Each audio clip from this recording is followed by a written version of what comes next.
विफल माना। चले हृदय धरी कृपान घाना, नेत्रों में आंसू आ गए कि मेरा जीवन सफल हो गया, क्योंकि भगवान के कार्य करने का आज दायित्व मुझे मिल रहा है। बस मेरा कार्य सुंदर है और मेरा जीवन भी सुंदर है। और याद रखना, सुंदर कांड में ही राम के कार्य का आदेश हनुमान जी को मिला है। इसलिए हनुमान जी ने कहा कि रामायण के जिस कांड में मुझे राम काज करने का आदेश मिला हो, वही मेरे लिए सुंदर कांड है। इसलिए हनुमान जी को सुंदर कांड प्रिय लगता है और सुनाया जाता है। क्यों? इसी कांड से रामकाज की शुरुआत हुई है। हनुमान जी को दायित्व मिला है। अभी तक सेवा के बारे में पूरे किष्किंधा कांड को पढ़ जाइए, पूरे किष्किंधा कांड पढ़िए, लेकिन कहीं भी सेवा की बात नहीं आई है। लेकिन सुंदर कांड में बोलो, सेवा दी जा रही है कि नहीं दी जा रही है? सेवा दी जा रही है। इसलिए हनुमान जी ने कहा, सभी कांडों में सबसे प्रिय कांड मुझे कौन है? सुंदर कांड। और रामकाज करने के लिए जा रहा हूं, इसलिए ये सुंदर कांड है। मेरा जीवन सुंदर है और ये कांड भी, जिस कांड में मैं रामकाज कर रहा हूं, वो कांड भी सुंदर है। आज हनुमान जी महाराज आदेश पाके जा रहे हैं। अंदर भगवान बैठे। कहां बैठे हैं? अंदर। यही कही ना ये सवन कहूं माथा, चले हरस ही धर रघुनाथा। हृदय में राम जी हैं। राम जी ने कहा, मैंने क्या दायित्व दिया है, इस पर विचार किया? ये तो जामवंत जी ने कहा है। देखो जामवंत जी क्या है? जामवंत जी हैं वयोवृद्ध। हनुमान जी ने कहा, वयोवृद्ध का आदेश क्या है? सीता देख कहो शुद्धि आई। लेकिन मुझे तुम इष्ट मानते हो, गुरु मानते हो, भगवान मानते हो। मैंने क्या आदेश दिया है? मैंने आदेश यही दिया है कि मुझे सीता का पता तो लग गया है, सीता कहां है ये जानकारी है, लेकिन सत्य तो यह है कि मुझे आवश्यकता है। किसकी? एक संत की आवश्यकता है।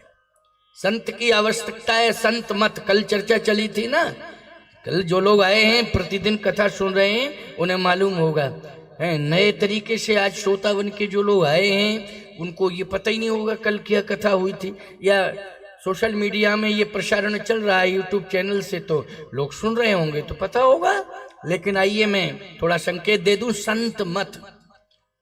और संत कौन है? विभीषण जी महाराज हैं संत, बोलो हैं कि नहीं? और भगवान राम को किसकी जरूरत है? भगवान राम को लंका पर विजय प्राप्त करने के लिए सीता की जरूरत नहीं है, संत की जरूरत। बोलो भाई, सीता की जरूरत नहीं है, संत की जरूरत है। और संत कौन है? विभीषण जी महाराज। भगवान ने अंदर ही अंदर उर प्रेरक रघुवंश विभूषण, भगवान ने अंदर ही अंदर प्रेरणा दी है कि जामवंत जी ने कहा, सीता देख कहूं सुधि आई। ये भी कार्य करना है, वृद्ध की बात मानना, लेकिन मैंने भी तो कुछ दायित्व तुम्हें दिया है, उस दायित्व को भी पूरा करना। संत मुझे मिल जाए, राम को संत मिल जाए तो मत चार राम के पास होंगे। कौन? सती के रूप में कौन है जो अयोध्या में तप कर रही है? परम सती उर्मिला। और परम सैनिक के रूप में कौन है? लक्ष्मण। और संत के रूप में, परम संत के रूप में हनुमंत तुम हो। लेकिन तीन ही तो रावण के पास हैं, विभीषण जैसा संत, सुलोचना जैसी सती और मेघनाथ जैसा सैनिक। इसलिए तीन तीन मत बराबर हैं, एक मत राम को चाहिए लंका का, वो है संत विभीषण। इसलिए विभीषण को ले आओ मेरे पास। विभीषण अगर मुझे मिल जाएगा तो निश्चित रूप से सफलता मिलेगी। हनुमान जी ने कहा कि माता जी का भी पता लाके दूंगा और विभीषण जी को भी लाऊंगा। भगवान ने कहा, लेकिन एक बात सुनो, विभीषण जी को दबाव में मत लाना, दबाव दे करके नहीं लाना है। सहज में ही विभीषण मुझे स्वीकार कर ले। अच्छा एक बात बताओ, परमात्मा के प्रति सहज समर्पण होना चाहिए कि नहीं होना चाहिए? कि उसमें कोई प्रयास करे तब सहज समर्पण होना चाहिए। ध्यान से सुनो, माँ बाप के प्रति भी सहज समर्पण होना चाहिए। मोहल्ला वाले दबाव दें कि तुम माँ बाप को प्रणाम करो, मैं कह रहा हूं माँ बाप को प्रणाम, कोई मतलब नहीं है, कोई मतलब नहीं है। सहज ही समर्पण होना चाहिए। मेरे माँ बाप हैं, किसी से सिफारिश की जरूरत ही नहीं है। ऐसे ही गुरु के प्रति और परमात्मा के प्रति, माता पिता के प्रति सहज में ही समर्पण होना चाहिए। विभीषण संत है, मुझे चाहिए संत विभीषण, लेकिन सहज में ही मुझे स्वीकार कर ले। ऐसा नहीं कि कोई लोभ प्रलोभन दे करके उसे लाया जाए। अगर प्रलोभन दे करके संत मत राम के पास आएगा तो राम के अस्तित्व में धब्बा लग जाएगा, राम के चरित्र पर टिप्पणी होने लगेगी। बोलो, होने लगेगी कि नहीं? नहीं नहीं नहीं, कोई लोभ प्रलोभ नहीं होना चाहिए, सहज में ही। हनुमान जी ने कहा कि आप तो आशीर्वाद दो, कृपा करो, और आप तो मेरे साथ चल ही रहे हो। भगवान ने कहा मुझे प्रकट मत करना, मैं तुम्हारे अंदर हूं, लेकिन मुझे लंका में प्रकट मत करना, नहीं तो इसमें भी धब्बा लग जाएगा कि लो राम जी खुद ही आए थे लंका चोरी चोरी और विभीषण से बातचीत करके गए हैं या लेके गए हैं। बोलो भाई, ये भी एक संशय की बात हो जाएगी कि नहीं हो जाएगी? भगवान राम ने कहा कि लंका में मुझे विभीषण के सामने प्रकट मत करना। हनुमान जी ने कहा कि आवश्यकता पड़ी तो देखेंगे, नहीं तो कोई जरूरत ही नहीं है, आप तो अंदर रहो, अंदर रहो, कोई दिक्कत की बात नहीं है, मैं पूरा प्रयास करूंगा, आप मार्गदर्शन करते रहना। भगवान ने कहा ठीक। अब हनुमान जी चले साहब। जैसे ही चले तो यहां प्रमाण मिलता है कि हनुमान जी ने क्या किया लंका में पहुंचकर। मंदिर मंदिर प्रतिकर सोधा शोध। अच्छा एक बात बताओ भैया, किस की खोज कर रहे हैं? मंदिर मंदिर प्रतिकर शोधा। जब संपाति ने कह दिया है कि अशोक वाटिका में सीता बैठी हैं, तो अशोक वाटिका तो सुनिश्चित जगह पर है, लेकिन मंदिर मंदिर प्रतिकर शोधा, हर मंदिर में हनुमान जी जा रहे हैं। अच्छा बोलो भाई, विभीषण संत है, संत को परा प्राप्त करने के लिए आप कहां जाएंगे? होटल में कि मंदिर में? बोलो भाई, मंदिर में जाएंगे कि होटल में घुस जाएंगे? महात्मा जी बैठे हैं यहां, जरा बताओ। अब महात्मा जी रिमोट लाए, टीवी चला रहे होटल में, टोटल गड़बड़ है, समझ लेना, समझ लेना। महात्मा कहां मिलेगा? मैं एक बात कहता हूं, आपके घर में भी साधु ठहरा है, तो जिस कमरे में ठहरा है वो संत निवास हो गया है प्यारे। संत के रहने से वो क्या बन गया है? बोलो, संत निवास बन गया है। भले ही आपके घर के कमरे में ठहरा है, लेकिन जिसमें ठहरा है वो क्या है? संत निवास है। बोलो, है संत निवास की नहीं? घर नहीं है आपका, पूरा घर घर है, लेकिन जहां संत ठहरा है वो क्या है? संत निवास है। आप चित्रकूट जाओ, चित्रकूट जाओ और आप किसी होटल में पूछो जगत गुरु बैठे हैं कामदगिरि पीठाधीश्वर, अरे कामतानाथ जाओगे वहां पूछोगे तब ना पता लगेगा कि अमेठी गए हैं कथा कहने के लिए, कि लखनऊ गए हैं, कि कानपुर गए हैं, किस जिले किस प्रांत में गए हैं, या आश्रम में, पता लगेगा वहां से। बोलो, लगेगा आश्रम से कि नहीं? लेकिन चित्रकूट के किसी होटल या लॉज में घुस करके पूछो, ये उचित नहीं है। महाराज एक देवी ने तो सभा में खड़े होकर के कह दिया हम चित्रकूट गए थे, आप मिले ही नहीं हमको। मैंने कहा हाँ, हम बाहर रहते हैं, लेकिन तुमने पूछा था? बोले हाँ पूछा था। तो हमने कहा बताया नहीं? बोले कोई बताया ही नहीं किसी ने। तो हमने कहा कहाँ पूछा था तूने? कामतानाथ मंदिर। बोले कामतानाथ मंदिर नहीं गई मैं। फिर बोले मैं तो बस स्टैंड पर रही। हमने कहा मूंगफली बेचते हैं क्या बस स्टैंड पर? जो लोग बता देते और मैं मिल जाता। बस स्टैंड पर पूछ रही है और कह रही है चित्रकूट में नहीं मिले, पता ही नहीं चला। कामतानाथ मंदिर में जाके पूछती और पता लगाती तो निश्चित रूप से पता लगता कि स्वामी जी अमुक जगह पर हैं। ये बस स्टैंड और रेलवे स्टेशन इस तरह नहीं मिलते हैं। हनुमान जी ने बोलो मंदिर मंदिर प्रतिकर शोधा, मंदिर मंदिर किसकी खोज कर रहे हैं? जल्दी बोलो। विभीषण की खोज कर रहे हैं। लोग कहते हैं इतने मंदिर कहां से आ गए लंका में? लंका में इतने मंदिर आए कहां से? राक्षसों की नगरी है लंका, इतने मंदिर कहां से आ गए? मैं एक बात आपको बताऊं, सत्य कह रहा हूं आपसे, लंका समुद्र के किनारे बसाई गई है और लंका ये राक्षसों के लिए नहीं बनी थी। लंका तो कुबेर के लिए, कुबेर की लंका। अच्छा बोलो, सबसे ज्यादा धन किसके पास है? जल्दी बोलो। कुबेर के पास है। और सबसे ज्यादा धन उस काल में कहां था? लंका में था। बोलो था कि नहीं? तो पूरा का पूरा कुबेर ने अपना खजाना लगा दिया, याद रखना। तो ये देवताओं के लिए लंका है और देवों के लिए और महादेव के लिए, दोनों के लिए, देव और महादेव। दैत्यों के लिए थोड़ी है। लेकिन दैत्यों ने तो अनाधिकार कब्जा कर लिया, अनधिकृत कब्जा कर लिया है। अनाधिकार चेष्टा, अनधिकृत रूप से कब्जा किया है। किसने किया है? दैत्यों ने। और नेतृत्व किसने किया है? रावण ने किया। मंदिर बहुत बने हैं लेकिन मूर्तियां रो रही हैं और राक्षस सो रहे हैं। आजकल मंदिरों पर अगर प्रबंधन कमजोर है तो गुंडों का कब्जा हो जाता है, गुंडों का कब्जा हो जाता है। इसलिए मैं कहना चाहता हूं कि इतना सुंदर वातावरण बना करके चलो मठ मंदिरों का कि जिसमें गुंडों का प्रवेश ही ना होने पावे। जितने भी भक्त हैं यदि पवित्र मन से समर्पित होकर के सेवा में लगे रहेंगे तो किसी भी अनाधिकारी की हिम्मत नहीं पड़ पाएगी कि मंदिर में दुर्व्यवस्था फैला दे और मंदिर में अतिक्रमण कर ले। मैं दावे के साथ इस बात को कह रहा हूं।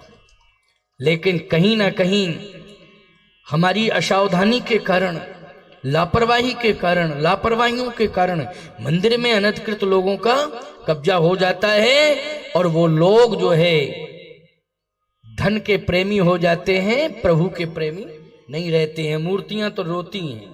लेकिन मैं कहना चाहता हूं, इसलिए मैंने इस बात को कहा था कि एक राजा ऐसा हुआ है, जागरूक राजा, जिसने मंदिर के अस्तित्व को हर काल में, हर युग में, हर काल में अस्तित्व बना रहे, इसके लिए अपने जीवन काल में पूरा प्रबंध कर दिया था। वो थे टीकमगढ़ नरेश। उन्होंने कनक भवन, सुंदर सदन मिथिला और ओरछा राम राजा। बोलो आज प्रभाव में तीनों मंदिर हैं कि नहीं? तीनों मंदिर आज प्रभाव में हैं। किसी भी गुंडे का अतिक्रमण नहीं है, किसी भी अनाधिकारी का वहां हस्तक्षेप नहीं है। पूरी तरह से आज वर्तमान में वो तीनों राजा के जो आध्यात्मिक प्रतीक हैं वो सम्मान और स्वाभिमान से परिपूर्ण है, परिपूर्ण है। आज कौन ऐसा संत होगा जो अयोध्या जाए कनक भवन ना जाता हो? कौन ऐसा संत होगा जो जनकपुर जाए जानकी महल में न जावे? कौन ऐसा भक्त होगा जो ओरछा की यात्रा में न जाता हो, ओरछा की यात्रा न करता हो? अगर उसने तीर्थों में दर्शन का संकल्प लिया है, उसमें ओरछा को भी सुनिश्चित कर लिया है, ओरछा धाम को। इसलिए मैं कहना चाहता हूं कि एक बहुत ही सुंदर और दिव्य परमहंस आश्रम में ये दिव्य देवालय बन के तैयार हो गए हैं। अद्वितीय हैं, अनुपम हैं, आकर्षणीय हैं। और ऐसी बात नहीं, जिस मुहूर्त में देवताओं की प्रतिष्ठा हुई है वो मुहूर्त भी प्यारे इतना महत्वपूर्ण मुहूर्त था, क्योंकि स्वामी जी के नेतृत्व में प्राण प्रतिष्ठा हुई है कि मूर्तियां सदा जीवंत अवस्था में रहेंगी, अस्तित्व में रहेंगी। जो भी आप जब चाहेंगे मांगेंगे सब कुछ मिलेगा। लेकिन बस इतना ध्यान रखना पड़ेगा कि मूर्तियों का श्रृंगार, इनकी सेवा शुश्रूषा ये होती रहे और मूर्तियां सेवा के माध्यम से हंसती रहे। किसके माध्यम से? हंसती रहे। इसके लिए अगर इन देवताओं ने परम श्रेय दिया है, अवधेश नारायण पांडे जी को ये सौभाग्य मिला है और ये इन्होंने कीर्ति अमर कर दी है अपनी।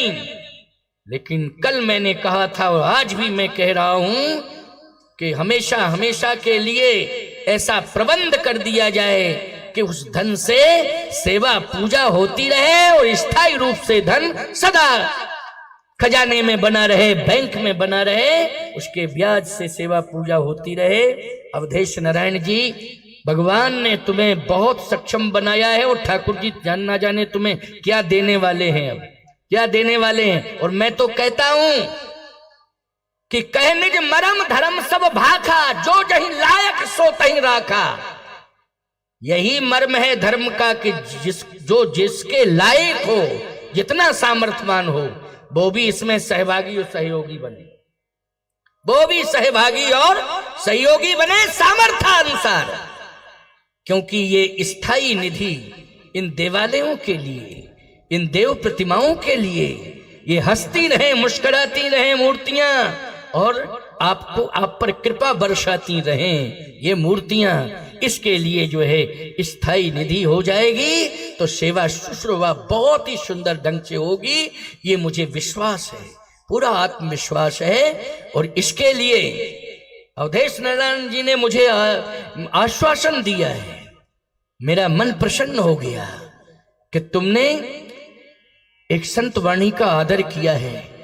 भगवंत भी प्रसन्न है तुम्हारे ऊपर और संत भी प्रसन्न है। याद रखना, परमहंस स्वामी जी की कृपा, ब्रह्मचारी जी महाराज की कृपा और कामतानाथ भगवान की भी परम कृपा तुम्हारे ऊपर है। इसलिए इस कीर्ति को और अमर करना है जिसमें स्थायित्व आ जाए। और आप लोग भी वो बात जो मैं कह चुका हूं, कह निज मरम धर्म सब भाखा, जो जहीं लायक सो तहीं राखा। जो जिसके लायक हो उसमें आप लोग भी सहभागी और सहयोगी बन सकते हो। लेकिन इसमें माला में सुमेरु का काम, सहयोग में सुमेरु का काम श्री अवधेश नारायण पांडे जी की भूमिका रहेगी, इनका रहेगा। और मणिया बनकर के आप उस माला में, उस माला से जुड़ जाएं तो कितनी सुंदर माला रहेगी। इसलिए आइए एक बात सुनिए ध्यान से। हनुमान जी को कहीं किसी भी मंदिर में विभीषण नहीं मिले, संत मिले ही नहीं। कौन मिले? राक्षस। मधुरा पान किए सो रहे हैं, मूर्तियां रो रही हैं। हनुमान जी ने कहा बहुत बड़ी दुर्दशा है लंका की, इस पर विचार करूंगा मैं। हनुमान जी चिंतन कर रहे हैं और मूर्तियों को प्रसन्न होने का आश्वासन दे रहे हैं कि थोड़ा सा इंतजार करो, आपके चेहरों पर मुस्कान आएगी, बस थोड़ा सा इंतजार करो। थोड़ा करना पड़ेगा इंतजार, धैर्य धारण करना पड़ेगा। हनुमान जी का इतना कहना ही बहुत बड़ी बात है देवताओं के लिए। बोलो भाई, है कि नहीं? बहुत बड़ी बात है। और हनुमान जी कभी हल्की बात नहीं करते हैं, जो कहते हैं वो करते भी हैं। देखा तो कहीं भी विभीषण जी मिले ही नहीं। सीता जी का तो पता है क्योंकि संपाति ने बता दिया। अब विभीषण जी भी बता देंगे मिलेंगे तो, लेकिन बता तो पहले संपाति जी ने दिया। हनुमान जी ने सोचा कि निश्चित रूप से संत पलायनवादी हो गया, लंका को छोड़ के वातावरण अच्छा नहीं पाया, विषाक्त वातावरण, इसलिए दुखी होकर के लंका का त्याग कर दिया है विभीषण जैसे संत ने। लेकिन नहीं प्यारे, असली संत वही है जो प्रतिकूलता में भी, प्रतिकूल वातावरण में भी धर्मानुकूल आचरण करके दिखावे, वही असली संत है। अनुकूल वातावरण में अनुकूल है ये कोई विशेषता नहीं है। तीर्थों में संत रह रहे हैं और आप वहां संत बन के भजन कर रहे हैं, कोई विशेषता नहीं, वहां तो अनुकूल वातावरण है। लेकिन जहां पर प्रतिकूल वातावरण है, विषाक्त वातावरण है, राक्षस हैं जो चुनौती दे रहे हैं, जिंदगी मौत की लड़ाई आप लड़ रहे हैं, फिर भी भगवान का भजन कर रहे हैं, धर्म सत्कर्म पूजा पाठ कर रहे हैं, इसका मतलब है आप में असली संतत्व है। और इसलिए भगवान ने विभीषण के लिए कहा, तुम सारिखे संत प्रिय मोरे, तुम्हारे जैसे संत मुझे प्रिय हैं और आवश्यकता है तुम्हारे जैसे संत की कि राम को तुम मिल जाओ। आवश्यकता है, क्योंकि प्रतिकूल वातावरण में भी तुम संतत्व को कायम किए हो, पूजा कर रहे हो, तुलसी की रक्षा कर रहे हो, राम नाम को जप रहे हो, इससे बड़ी बात और क्या हो सकती है। वाह, प्रयास किया, निराश हो रहे थे लेकिन नहीं, प्रयास करना चाहिए, निराश नहीं होना चाहिए। प्रयास करो, सफलता जरूर मिलेगी। बस प्रयास करते रहे हनुमान जी, सफलता मिल गई। कहां मिली? लंका में। गोस्वामी जी करे भवन कपुनी दीख सुहावा, हरि मंदिर तह भिन्न बनावा, हरि मंदिर तह भिन्न बनावा, भवन एक पुनी दीख सुहावा, भवन एक पुण्य दीख सुहावा, हरि मंदिर ता भिन्न बनावा। मर्यादा कितनी अच्छी है, सदगृहस्थ संत है। भवन अलग है, मंदिर अलग है, मर्यादा है ये। ऐसी बात नहीं है कि विभीषण जी महाराज विरक्त हैं, विरक्तों में भी विरक्त हैं वो, लेकिन सदगृहस्थ हैं, परिवार है। अलग से क्या बना है? भवन, मंदिर अलग है। अच्छा, और वातावरण कैसा है? बोले वातावरण है रामायुध अंकित गृह, रामायुध अंकित गृह, शोभा बरनी न जाए, नव तुलसी का वृंद तह देख हरस कपिराए। तुलसी केवल एक दो तुलसी नहीं, वृंदमानी समूह है, हरितमा है तुलसी में, गजब की हरितमा है, और समूह है तुलसी का। सुगंध आ रही है, जहां तुलसी होती है वहां सुगंध होती है। हनुमान जी ने कहा बहुत सुंदर वातावरण है। फिर देखा रामायुध, धनुष बाण, गजब की बात है, और फ्रंट पर है धनुष बाण, ऐसा नहीं कि अंदर छिपे हुए हों, फ्रंट पर रामायुध अंकित ग्रह, शोभा बरन न जाए। रावण निकले तो देख ले कि ये धनुष बाण किसके हैं, ये तिलक किसका है, ये राम जी का तिलक है, राम जी के धनुष बाण है, हम राम भक्त हैं, और राम की प्यारी हरि प्रिया ये तुलसी है। समझ गए हो कि नहीं? देख ले वो, ऐसा नहीं कि चोरी चोरी काम कर रहा हो, नहीं, देख ले रावण। हनुमान जी बहुत प्रभावित हुए। हनुमान जी ने कहा वाह, ये है असली संत, कितना हिम्मत वाला है। जैसे हनुमान जी थोड़ा सा और आगे बढ़े तो विभीषण जी सो रहे थे, लेकिन दीवाल से आवाज आ रही थी, दीवाल बोल रही थी श्री राम जय जय राम। दीवाल बोल रही थी श्री राम जय राम। जहां पर राम नाम जपा जाता है, राम नाम वहां गूंजता है प्यारे, दीवालें भी राम राम जपने लगती हैं, राम का नाम जपने लगती हैं। क्योंकि जो चेतन को जड़ करे, जड़े करे चैतन्य, जड़ को चैतन्य बनाने का सामर्थ्य राम में और राम के नाम में है। इसलिए श्री राम जय राम की ध्वनि उच्चरित हो रही है, गुंजायमान, दैदीप्यमान, वातावरण सुगंधित है, सुभाषित है, बहुत ही सुंदर। हनुमान जी ने कहा निश्चित रूप से विभीषण जी की साधना का प्रभाव दिखाई दे रहा है, भजन का प्रभाव दिखाई दे रहा है। और गौर से सुना तो सो रहे थे, लेकिन कंठ से श्री राम जय राम, श्री राम जय राम, राम राम कह के सोना तो श्वासाओं के साथ राम का नाम जुड़ जाता है। जितनी श्वासाएं निकलेगी ना सोते समय, वो सब राम नाम से जोड़ दी जाएंगे, सभी श्वासाओं में राम जी का नाम समाविष्ट हो जाता है। इसलिए राम राम कह के सोया करो, अच्छा उठा करो तो राम राम राम राम कह के उठा करो, जागा करो, इसमें कुछ नहीं बिगड़ेगा आपका। क्या बिगड़ जाएगा? राम राम राम राम राम राम कह के सो जाओ, राम राम राम राम राम राम राम राम कह के उठ जाओ। लेकिन पता नहीं क्या गड़बड़ी सड़बड़ी तुम लोगों में आ गई। दिन भर काम करते हो, थक जाते हो, और जब बिस्तर पर पहुंचते हो तो ये अपना हाथ आंख के नीचे लगा लेते हो और ऊपर आंखें करते हो। सुबह ये काम, फिर ये काम, ये काम, ये काम, ये काम का चिंतन करते करते महाराज यही बात है ना, सही, और बस सो गए। राम राम राम राम कुछ कहा ही नहीं।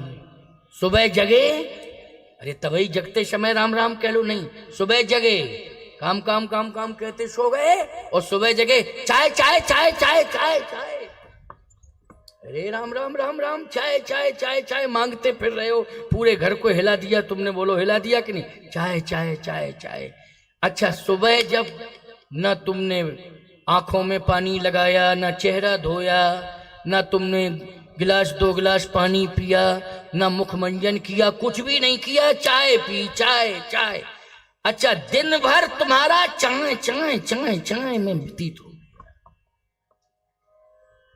समझ गए? पूरा दिन भर चाय चाय चाय चाय, अशांति रही तुम्हारे जीवन में, सिस्टम पूरा फेल हो गया, संतुलन बिगड़ गया, क्रोध आ गया, हर बात पर चिड़चिड़ाने लगे हो। कोई बोले, पत्नी बोले, बच्चे बोले, बूढ़ा बोले, चुप रहो, बात मत किया करो, दिमाग खराब करते हो, दिमाग खराब करती है। ऐसे लग रहा है जैसे खरदूषण आ गया हो घर के अंदर। क्यों भाई? पूरा विरूपीकरण हो गया चेहरे का। कितना सुंदर चेहरा भगवान ने तुझे दिया है, तू इंसान है, इंसान से सुंदर ज्यादा कोई है 84 लाख योनियों में? बताओ भाई। हो तो शेर कितना बलवान होता है, लेकिन चेहरा, शेर का चेहरा देख लो, बलवान बहुत होता है। वीर तुम बड़े चलो, धीर तुम बड़े चलो, सामने पहाड़ो, सिंह की दहाड़ो, नाम सिंह का आया, सिंह की दहाड़ो। लेकिन चेहरा कैसा लगता है सिंह का? कभी मुस्कुराते हुए देखा तुमने सिंह को? लेकिन इंसान का चेहरा सौम्य है, सरल है, सहज है। लेकिन तुम्हारी गलतियों के कारण आज तुम विरूपित हो गए हो। आज तुम ऐसे विवत् स्वरूप में आ चुके हो कि कोई तुम्हारा चेहरा देखना पसंद नहीं करता है। इसलिए सावधानी से राम के नाम से जुड़ो, राम राम जपा करो, राम राम कह के सोया करो, राम राम कह के जागा करो। फिर देखो तुम्हारे चेहरे का सौंदर्य निखार आता रहेगा और निखरता रहेगा। इसलिए मैं कहना चाहता हूँ, राम का नाम औषधि भी है, राम का नाम अमृत भी है, और राम का नाम मोक्ष का मार्ग प्रशस्त करने वाला मार्गदर्शक भी है। इसलिए इस प्रकार से हमें आज राम के नाम के प्रभाव को समझना चाहिए। विभीषण जी राम राम राम राम राम राम राम राम कह रहे, हनुमान जी ने कहा अब बहुत अच्छा रहा, क्योंकि संत की खोज में निकले, संत मिल गया। लेकिन संत मेरे पास कैसे आएगा? तो हनुमान जी ने कहा कि एक ही ताकत है। क्या? राम नाम की ताकत है। बोलो कौन सी ताकत है? राम। हनुमान जी महाराज भी राम राम राम राम राम। गोस्वामी जी कहते हैं, सुनत विभीषण उठते ही आए। विभीषण जी उठ के आ गए।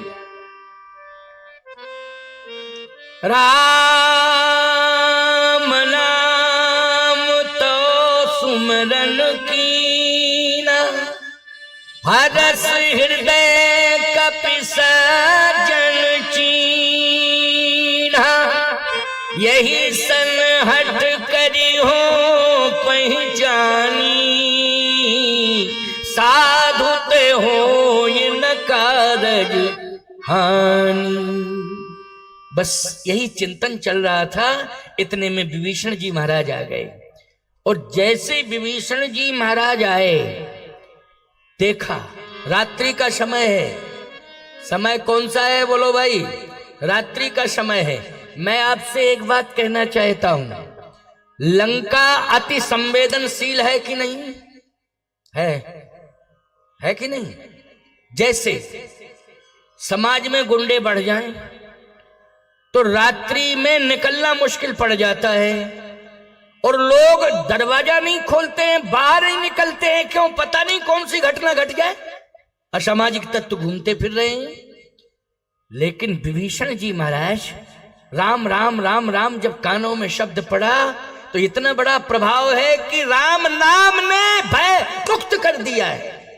भय मुक्त कर दिया, भय चला गया। किसने भय मुक्त किया है? राम नाम। भक्त प्रहलाद को भय मुक्त किसने किया था? बोलो भाई।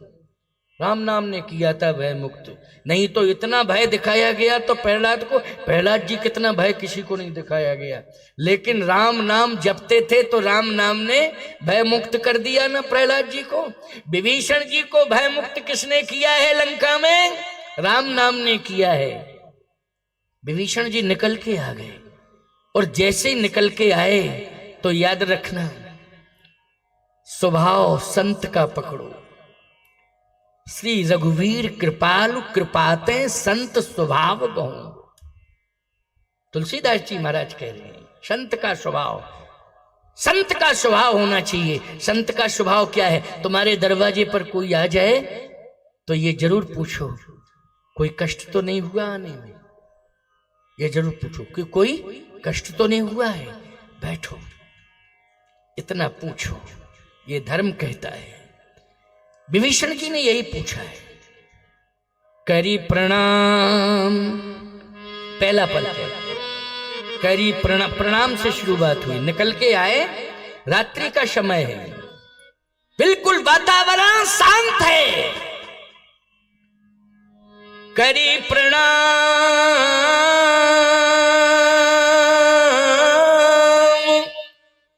पूछी कुशलाई। करी प्रणाम, पूछी कुशलाई। विप्र कहूं निज कथा बुझाई। विप्र क्यों कहा? क्योंकि हनुमान जी ब्राह्मण का वेश बना के गए थे, इसलिए विप्र कहा है। कौन सा वेश बना के गए थे? ब्राह्मण का वेश बना के गए थे, इसलिए विप्र कहा है। कैसे हो? ठीक हो? कोई दिक्कत तो नहीं है? हनुमान जी ने कहा नहीं, कोई दिक्कत नहीं। थोड़ी देर बाद बोले, आज भजन के प्रभाव से मुझे भगवान मिल गए।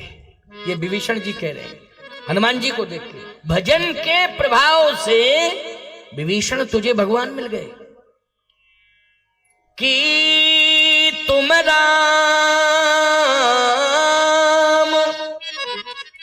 राम राम, कि तुम राम दीन अनुरागी। कि तुम राम दीन अनुरागी।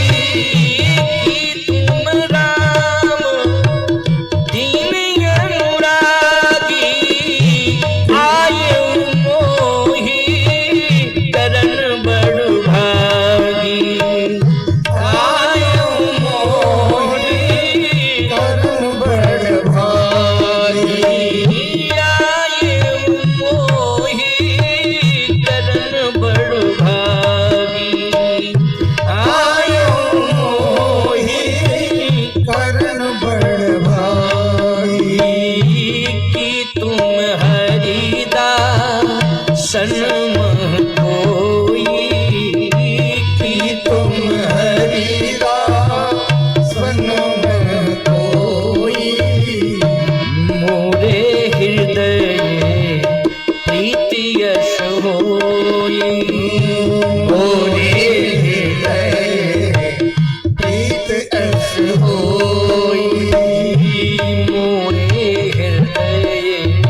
आप राम हैं, भेष बदल के आए, राम का दर्शन मुझे मिल गया, राम का नाम जपते जपते जपते जपते राम दर्शन हो गया। यही राम मंत्र का प्रभाव है। राम मंत्र जपते जपते, राम का नाम जपते जपते एक दिन राम का दर्शन हो जाता है, राम का साक्षात्कार हो जाता है। ये राम नाम जपने का प्रभाव है।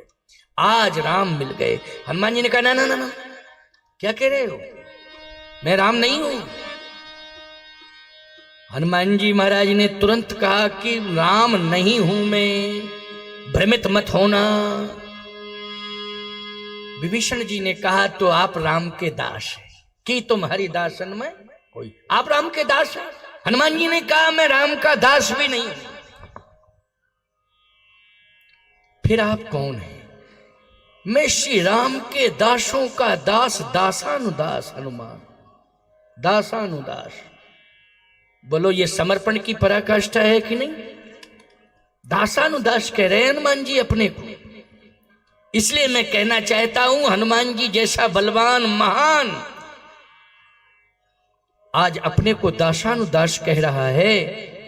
आप कहां खोए हो, कहां बैठे हो, कहां क्या सोच रहे हो? अपने विचारों में परिवर्तन करो, अपने को दासानुदास की कोटि में लाओ। किसमें? दासानुदास की कोटि में लाओ।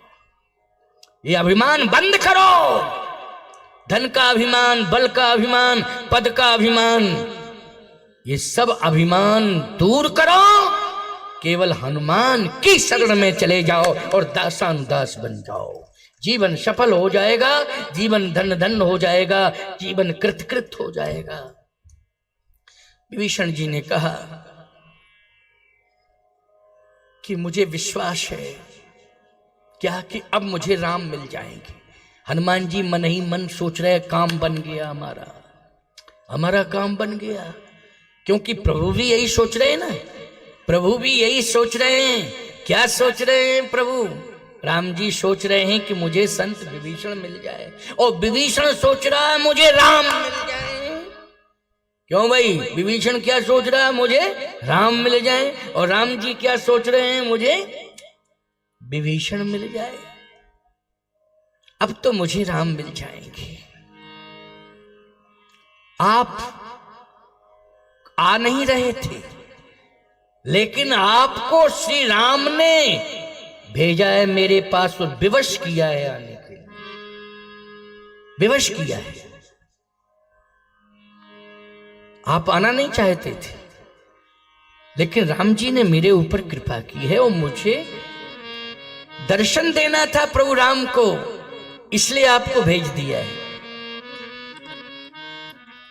जो रघुवीर, जो रघुवीर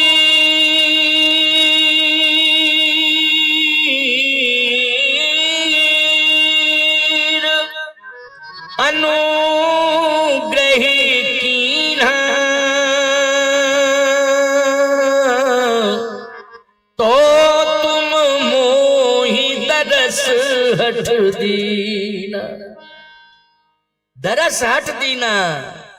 आपने जबरदस्ती मुझे दर्शन दिया है, क्योंकि भगवान राम ने विवश कर दिया आपको, मेरे पास भेजा है। और भेजा था कि नहीं भेजा था? बोलो। हनुमान जी को किसके पास भेजा था? जल्दी बोलो। विभीषण जी के पास। इसलिए मेरे जीवन में एक कमी है, क्या? कि मुझे जानकी माता का दर्शन तो मिल गया, लेकिन परम पिता प्रभु राम का दर्शन नहीं मिला। आप मुझे परम पिता प्रभु राम से मिला दें। हनुमान जी बोले एक कमी हमारे जीवन में भी है, हमें परम पिता मिल गया लेकिन जगत माता नहीं मिली, तो आप मुझे जगत माता से मिला दो, हम परम पिता से मिला देंगे, दोनों की कमी पूरी हो जाएगी। है ना? कितनी बढ़िया ये मणिकांचन योग कहते हैं इसको। बहुत ही सुंदर मिलन हुआ है विभीषण जी का और हनुमान जी का। तब हनुमंत कहा सुन भ्राता, देखी चहो जानकी माता। पहले मुझे माता जी का दर्शन मिल जाए, और आप चाहोगे तभी, बिना आपके प्रयास के। एक बात बतावें, दोनों ही संत हैं। संत विभीषण संत हनुमंत को जानकी माता से मिलाते हैं, और श्री हनुमंत जैसे संत, विभीषण जैसे संत को परम पिता प्रभु राम से मिलाते हैं। बोलो भाई, आखिर दोनों संत एक दूसरे के पूरक हो गए कि नहीं हो गए?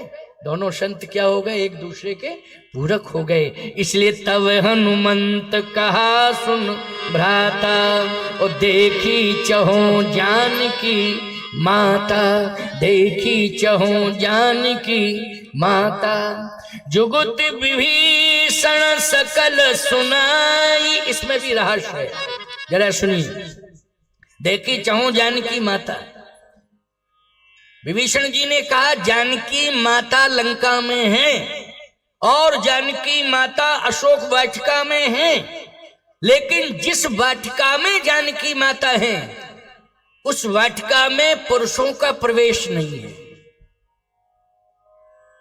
केवल महिलाओं का प्रवेश है। और पुरुषों में केवल रावण जा सकता है, वो स्वतंत्र है, क्योंकि उसने संविधान बनाया है। उसमें एक कंडिका ऐसी सुरक्षित कर रखी है संविधान में, कंडिकाएं होती है ना महाराज, ये तो महाराज संविधान बनाने में वकीलों को फेल कर देते हैं श्री ब्रह्मचारी जी महाराज। हाँ, वकील इनसे सलाह लेते हैं कि किस तरह से सिस्टम बनाया जाए।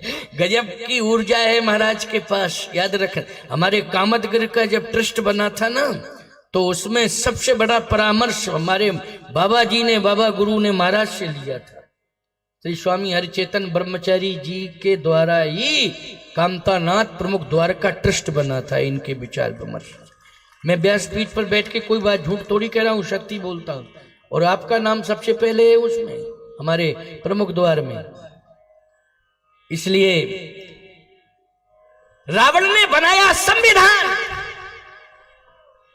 उसमें एक कंडिका ऐसी पड़ी हुई है कि जिसमें प्रवेश केवल पुरुषों में रावण का होगा और किसी का नहीं होगा, बाकी सब महिलाएं ही जाएंगी। किसमें? अशोक वाटिका में। अब विभीषण जी बोले कि मुसीबत इस बात की है कि आप उसमें प्रवेश नहीं कर सकते हो। हनुमान जी ने कहा प्रवेश नहीं कर सकता हूं, क्यों? पुरुष हैं। हनुमान जी ने कहा सुनो, पुरुषों का प्रवेश वर्जित है, लेकिन बंदर का तो नहीं है वर्जित। और वानराणाम धीशम, हनुमान जी ने अपना मूल स्वरूप दिखाया। विभीषण जी बोले बंदर के लिए कोई कानून नहीं बना है, बंदर सर्व स्वतंत्र है। अच्छा एक बात बताओ, किसी भी अदालत में बंदर ने करोड़ों का नुकसान कर दिया हो, मैं आपको एक बात बताऊं, चित्रकूट की घटना में सत्य सुना रहा हूं, सुनिए जरा, सुनते जाओ। ये संस्मरण साधारण नहीं है, ये जो घटनाएं घटी हैं उनमें सत्यता है, जिसको मैं आज इस मंच से बता रहा हूं आपको। एक कामतानाथ जी की सेवा में रहता था महाराज, उसने जो है कामतानाथ जी के मंदिर की चोरी की।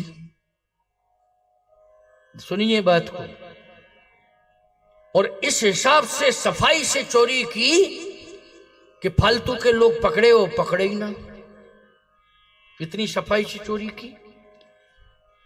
कामतानाथ जी के प्रवेश द्वार पर हनुमान जी बगल में बैठे, और एक दिन वो धूप लेने के चक्कर में, चूंकि जनवरी का महीना था, धूप लेने के चक्कर में हनुमान जी जहां पर कॉर्नर पे वहीं बैठ गया ऊपर धूप लेने के चक्कर में। 1 कुंटल का बंदर आया, 1.5 कुंटल का, और जैसे ही बंदर आया उसने ऐसा धक्का दिया कि सिर के बल गिरा, वहीं प्राण निकल गए। अच्छा अब बताओ, जब पुलिस आई देखा, बोले अपराध किसने किया? तो लोगों ने कहा बंदर ने। अब टीआई बोला आप कौन सा केस बना दूं? बंदर ने धक्का मारा, अब कौन सा केस बना दूं, मेरी समझ में नहीं आ रहा है। बोलो भाई, अपराध बंदर के द्वारा हुआ है, लेकिन क्या उसे कोई सजा सुनाई जा सकती है? क्या बंदर को अरेस्ट किया जा सकता है? किस जज की हिम्मत है कि कटघरे में खड़ा करके सजा सुनावे? क्यों भाई, किसकी हिम्मत है? मैं कहता हूं हनुमान जी का रूप देख करके, वानराकृति देख करके दस्कंदर के बंधन भय ढीले। रावण जो कपड़ा पहने था वो सब नीचे गिर गए। समझ रहे हो कि नहीं? जो चला दशानन डोला धरनी, चलता है तो पृथ्वी कांपती है, जिसके चलने से रावण आवर सुनो सकोहा, देवन तके मेरु गिर खोहा। लेकिन हनुमान जी ने जैसे ही हाँक सुनाई और अपना शरीर दिखाया विशाल, दस्कंदर के बंधन भय ढीले। तुलसीदास जी बोले वो दशा हो गई थी रावण की। इसलिए मैं कहना चाहता हूं, हनुमान जी ने कहा आप चिंता न करें, बंदर के लिए तो कोई रोक टोक नहीं। विभीषण जी ने कहा कोई रोक टोक नहीं। हनुमान जी ने कहा तो जय श्री राम, मैं जा रहा हूं। विभीषण जी बोले रुको रुको रुको रुको, अब और ज्यादा खतरा बढ़ गया। क्या? केवल सामान्य भेष में प्रवेश करते तो संविधान का उल्लंघन होता, लेकिन इस रूप से तो जानकी जी ही भयभीत हो जाएंगी, और इतनी भयभीत हो जाएंगी कि न जाने क्या कर बैठे। क्यों? मैंने सुना है कि सिय बन बसही तात कहीं भांति, सिय बन बसही तात कहीं भांति, और चित्र लिखित कपि देख डरत। अयोध्या में केवल बंदर का फोटो था, उसको देख करके बेहोश हो गई थी। ये फोटो नहीं है, ओरिजिनलिटी है। क्या हो गया? क्या करने लगा? खटर पटर ढीला हो गया। ओह, सिंहासन का छत्र ढीला हो गया यहाँ, क्योंकि हनुमान जी का चरित्र चल रहा है। किसका चरित्र चल रहा है? रावण के बंधन ढीले हो गए, हमारे सिंहासन का छत्र ही ढीला हो गया। देखो, प्रत्यक्ष को प्रमाण की जरूरत नहीं है, हैं? वो तो ये संभालने वाला संभाल रहा था, नहीं छत्र ही सिर पे आ जाता है। देखो संभाल लिया, बहुत अच्छा किया। समस्या इस बात की है कि इस रूप को देख करके, वास्तविक स्वरूप को देख करके सीता जी की क्या स्थिति होगी? माता सीता घबरा जाएंगी। हनुमान जी ने कहा तो अब क्या करूं मैं? गोस्वामी जी कहते युक्ति विभीषण सकल सुनाई। युक्ति बताई। क्या युक्ति बताई? इसलिए कहता हूं कि रामायण के मर्म को समझने की कोशिश करो। गुरुमुखी परंपरा से ही रामायण के मर्म को समझा जा सकता है, और कोई विकल्प नहीं है। युक्ति विभीषण सकल सुनाई, और चले पवन सुत विदा कराई। दूसरी युक्ति क्या बताई? आप एक काम करना, जिस वृक्ष के नीचे सीता माता बैठी हैं, उसी वृक्ष की डाली पर बैठ जाना और पत्तों में छिप जाना। ये युक्ति किसने बताई है? विभीषण जी ने। युक्ति विभीषण सकल सुना, उसमें छिप जाना। हनुमान जी ने कहा लेकिन छिप तो जाएंगे, फिर समाधान क्या है? समाधान तो होगा नहीं छिपने से। कहीं नहीं, आपकी वाणी में जादू है। आपका एक एक शब्द ऐसा निकलता है कि हृदय परिवर्तन हो जाता है। ये आपकी वाणी में जादू है। आपकी वाणी सुनकर के मेरा भय दूर हो गया, सीता माता का भी भय दूर हो जाएगा। क्योंकि तब हनुमंत कही सब राम कथा निज नाम। विभीषण जी को राम कथा सुनाई थी, हनुमान जी ने बोलो सुनाई थी कि नहीं? विभीषण इतना प्रभावित हुआ कि ऐसी राम कथा मैंने आज तक नहीं सुनी, किसी ने नहीं सुना पाई। एक बार ब्रह्मा जी का प्रोग्राम कराया था रावण ने लंका में। ब्रह्मा जी को बुलाया था, बोले सुनाओ कथा। ब्रह्मा तो ब्रह्मा ही है। विभीषण जी श्रोता बन के सुन रहे थे, लेकिन क्या बतावे, ब्रह्मा जी बोले तो, लेकिन रावण के भय के मारे स्पष्ट न बोले। पूरा प्रोग्राम ही फेल हो गया ब्रह्मा का, क्योंकि भय के मारे ब्रह्मा बोल नहीं पा रहे हैं। बोलो भाई, कहे न सकत रावण भय भीता। तो भय के कारण कोई भी वक्ता भय के कारण बोलेगा। ईमानदारी के साथ बताओ, भय के कारण बोले, भय से बोले और भय के कारण बोल ना पावे तो फेल हो जाएगा कि नहीं हो जाएगा? पता नहीं क्या आए भाषाएं बकना शुरू कर दे भय के कारण। भय होता है। तो प्यारे, भयभीत नहीं होंगी माता जी, भय मुक्त हो जाएंगी। क्यों? आप केवल राम कथा सुनाना, बैठे बैठे आप कुछ नहीं करना, केवल राम कथा सुनाना। ये युक्ति किसने बताई है? विभीषण जी ने। हनुमान जी ने कहा ठीक है, राम कथा सुनाऊंगा। फिर कहा राम कथा सुनकर के सीता माता इतनी प्रभावित हो जाएंगी कि वो देखने की चेष्टा करेंगी, जैसे मैंने देखने की चेष्टा की। देखूं तो कौन है, इतनी सुंदर वाणी देखूं। ऐसे ही माता जी भी जब वो कहें कि सुंदर कथा सुनाने वाले तुम छिपे क्यों हो, मेरे सामने आ जाओ, तो आप छिपाना नहीं, स्पष्ट कह देना माता जी कथा ही कथा सुंदर है, सुनाने वाला तो बंदर है। स्पष्ट बोल देना, कोई दिक्कत की बात नहीं, स्पष्ट कि सुनाने वाला क्या है?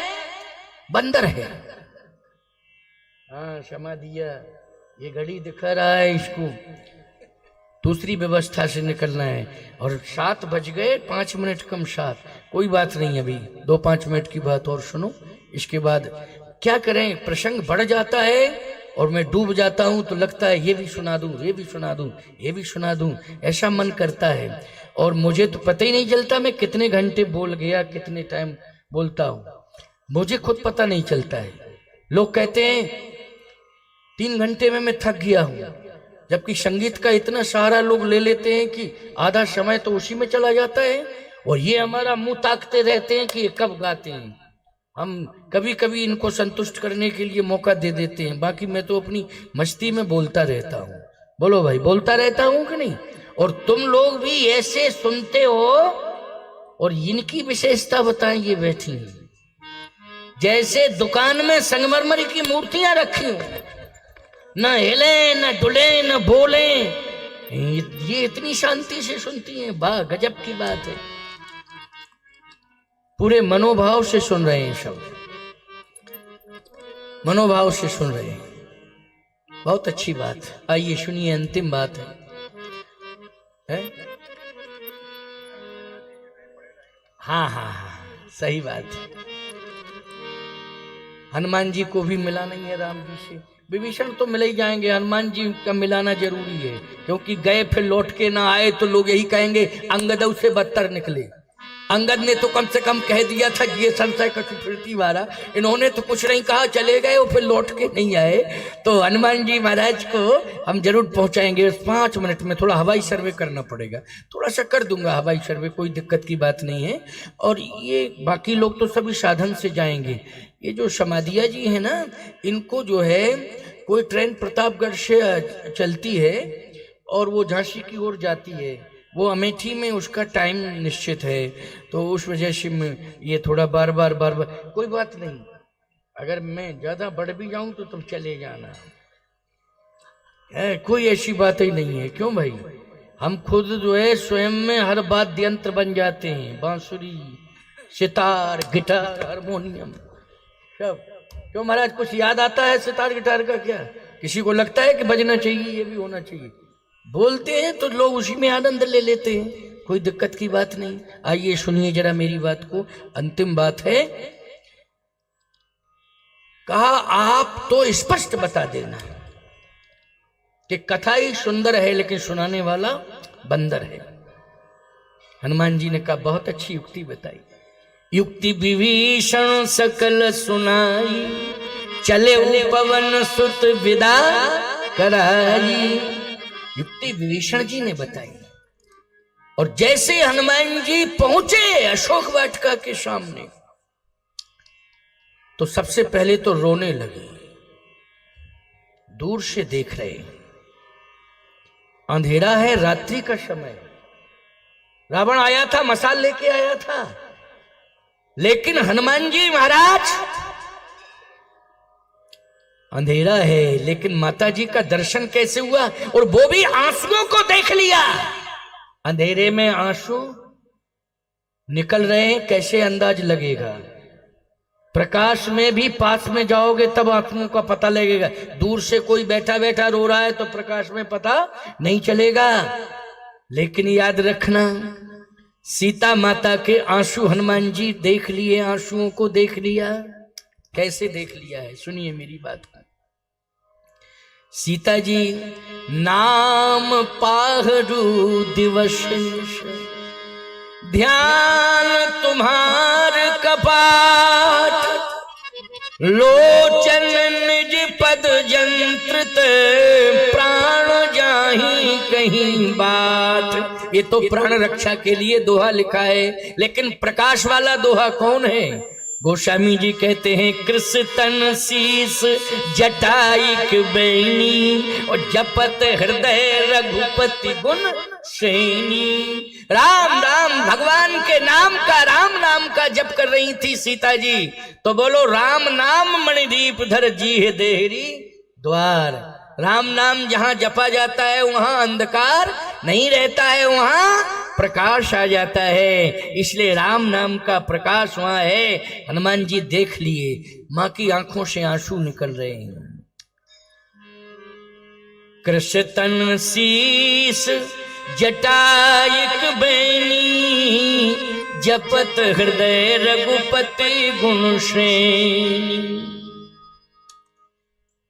हनुमान जी महाराज कृष्ण तन शीस, दुबला पतला शरीर है, परम दुखी भा पवन सुत देख जान की दीन। परम दुखी भा पवन सुत, दुखी नहीं परम दुखी हुए हनुमान। लेकिन फिर विभीषण की बात याद आ गई, और जैसे विभीषण जी की बात याद आई, युक्ति बताई थी अब मुझे विलंब नहीं करना चाहिए। इसलिए हनुमान जी ने एक ऐसी छलांग लगाई कि वृक्ष का पत्ता भी नहीं हिला, वृक्ष का पत्ता भी नहीं हिला, और हनुमान जी वृक्ष की डाली पर बैठ गए, पत्तों में छिप गए। तरु पल्लव मह रहा लुकाई करे विचार करो का भाई। हनुमान जी विचार कर रहे थे, विचार करते करते इतने में रावण आ गया। तहीं अवसर रावण तहीं आवा संग नारी बहु किए बनावा बहु विधि खल सीते समझावा शाम दाम भय भेद दिखावा। साम दाम चार नीतियां होती हैं, दंड और भेद। शाम दाम दंड भेद, ये चार प्रकार की नीतियां। चारों प्रकार की नीतियों से सीता जी को प्रभावित करना चाह रावण, लेकिन सीता जी प्रभावित नहीं हुई। रावण से क्या बोली हनुमान जी सुन रहे हैं। रावण से कह रही हैं क्या? रावण तृणधर ओट कहत बैदेही सुमिर यमदपति परम स्नेही सुन दस मुख खद्दोत प्रकाशा और कबहू की नलिनी करे विकासा। असमन समुझ कहती जान की खल सुध नहीं रघुवीर बान की। सठ शून्य हरियाण मोही अधम लज्ज लाज नहीं है निलज्ज। तुझे लज्जा नहीं लग रही है? निलज्ज निलज्ज निलज्ज।